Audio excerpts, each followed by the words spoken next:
On the second floor of St. Paul's Historic Landmark Center, symphony is always in style at the Schubert Club Music Museum. Kate Cooper can not only play a tune,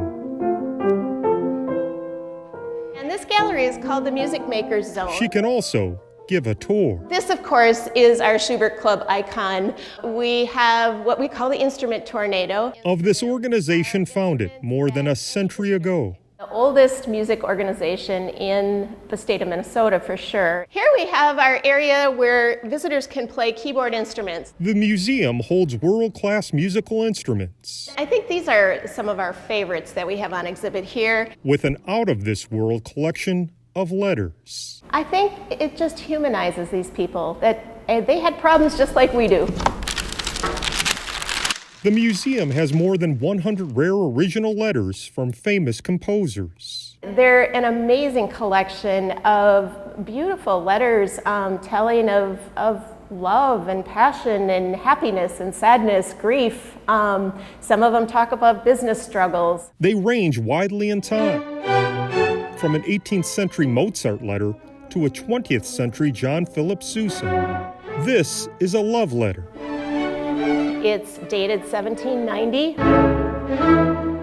From Amadeus Mozart, written to his wife. He says, "I'm as excited as a child at the thought of seeing you again.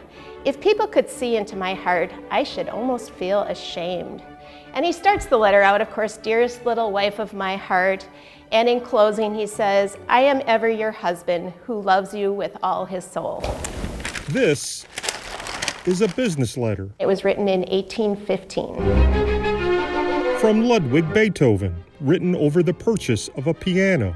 He said, "In any case, I am in all matters of deliveries, commissions, etc., an extremely awkward person." And I just love that because, again, it humanizes Beethoven, and he was such a great, but he's just saying, you know, in business deals, I'm not so terrific. Nearly 40 years ago, Gilman Ordway of the Ordway Center for the Performing Arts family donated the collection to the museum.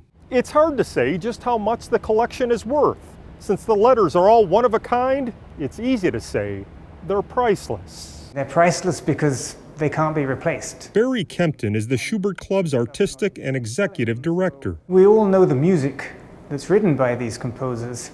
But when you read a letter, even a simple letter, you learn something about the musician as a person, as a human being.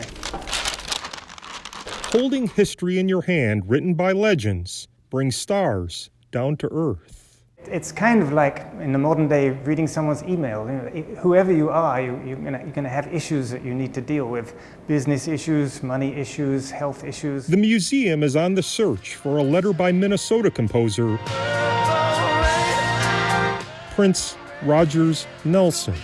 We would love a letter from Prince, yes. If you know of anyone who's ready to make a donation or let us put it on display, we would gladly take it. Music may be the soundtrack of life.